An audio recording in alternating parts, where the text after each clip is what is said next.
My parents, especially my dad, weren't what some would call expressive and loving. They constantly fought and seemed to spend more time hating each other than anything else. Dad always had the TV blaring. The noise kept me up at night, so I often resorted to sleeping with headphones on. I knew he wasn't a bad person.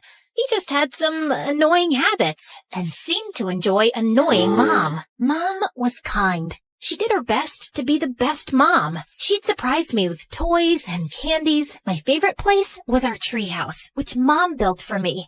It was my escape. I loved spending time there with my bestie Joy. Marianne, everything will be okay. My mom got me 2 dolls, and I want to give you one. Let's grab some ice cream. Joy was my best friend since kindergarten. She always knew how to cheer me up, sharing her toys with me. We were inseparable. So much so that some people at school mistook us for twins. Plus, Joy had an amazing voice. Sometimes she sang to me until I fell asleep in the treehouse. Joy's family seemed perfect. Her mom was a successful fashion designer, and her dad was a police officer. Sometimes I found myself wishing I was part of her family, but I'd immediately feel guilty knowing my mom loved me. When I was 16, my gymnastics coach said I should compete in another state. Excited, I asked my parents for money to go. Dad, busy with his motorbike, brushed me off. Wish I could, honey, but I gotta paint the bike.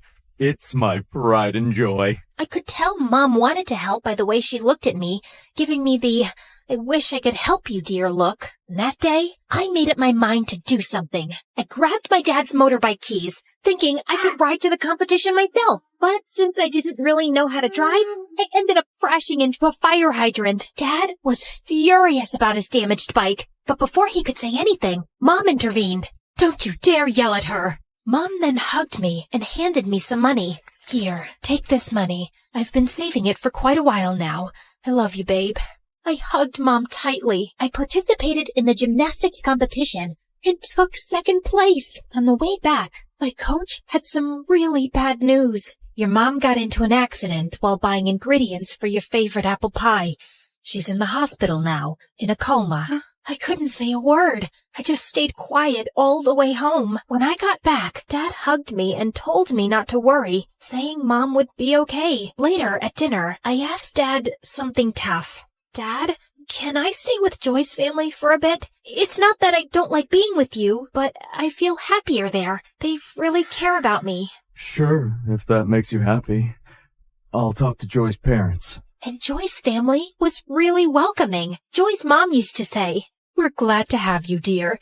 You're like my second daughter from now on." That's how I ended up living with my best friend's family. They even gave me my own room. Joy's parents were wonderful. They looked after me and made me feel like I was their daughter. Even though her dad wasn't always home, I loved them with all my heart and thought of them as family. Joy and I even got closer. We'd spend all night talking or playing video games. I still saw my dad from time to time, and he seemed to be improving, becoming nicer. I'll keep getting better until you say you want to come back and live with me.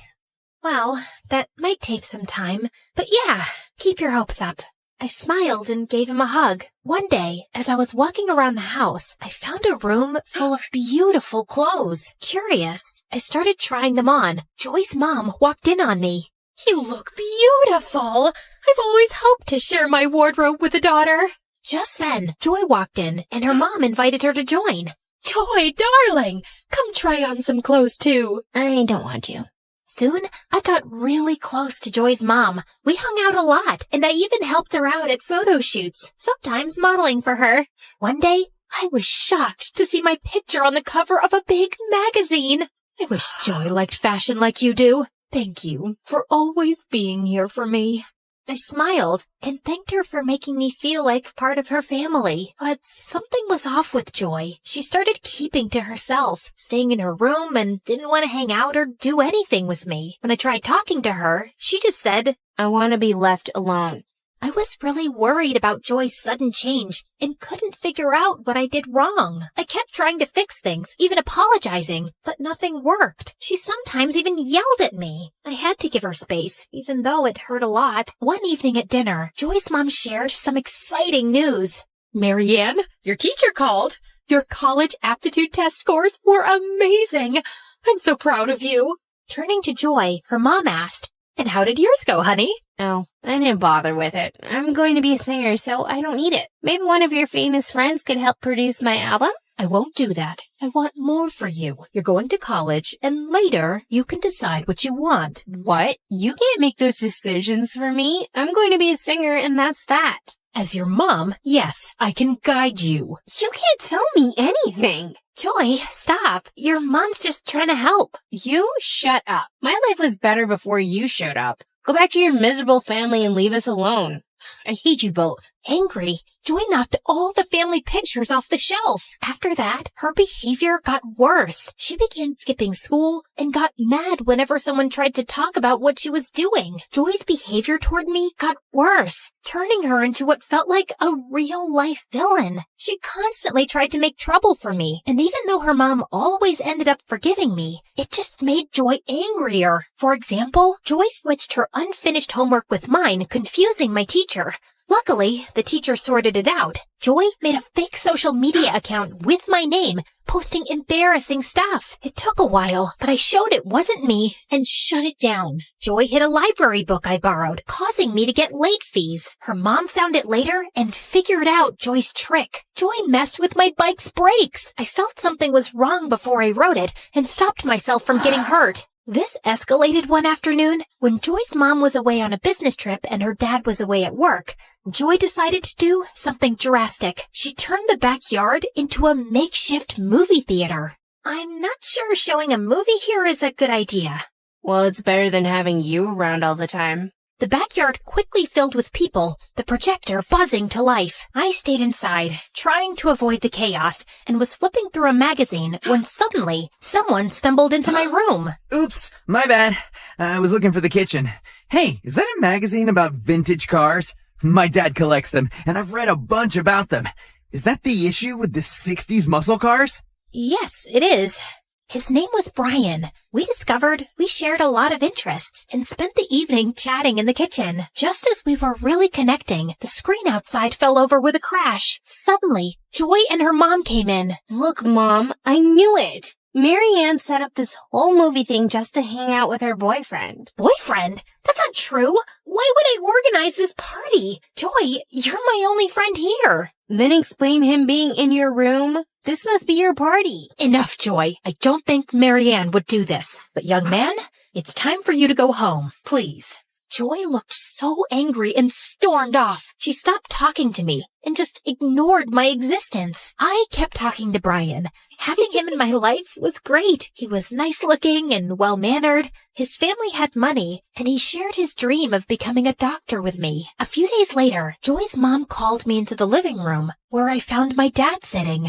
I really care about you and loved having you here, but things with Joy are getting tough. She's feeling left out. Plus, your dad's been talking to us. He's made some changes, wants you back, and misses you a lot. The past few months have been really tough without you. I love you and want you to come home.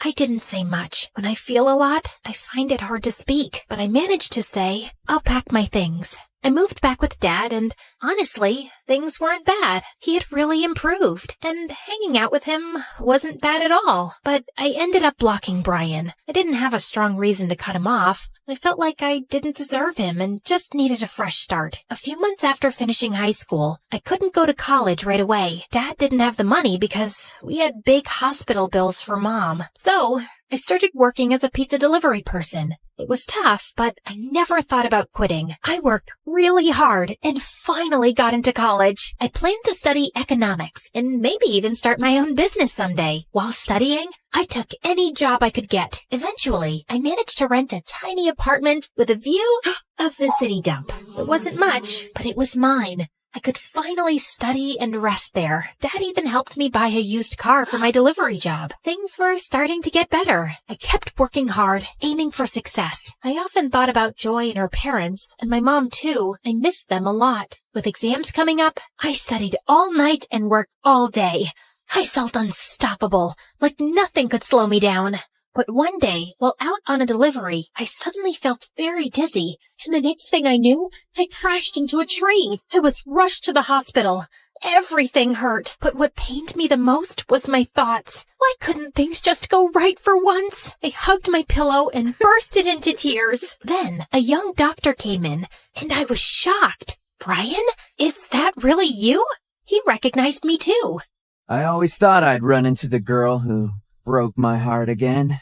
Feeling embarrassed, I just looked down and stayed quiet as usual. Brian had finished medical school and was now an intern at the hospital. I apologized, and we chatted for a while and swapped phone numbers. Over time, we got closer and started dating. Brian had the kindest heart, and he even helped me with my college fees. One day, I went to the hospital to bring Brian his lunch and decided to visit Mom afterward. I entered her room, and she looked so peaceful, just like an angel. I gently kissed her forehead.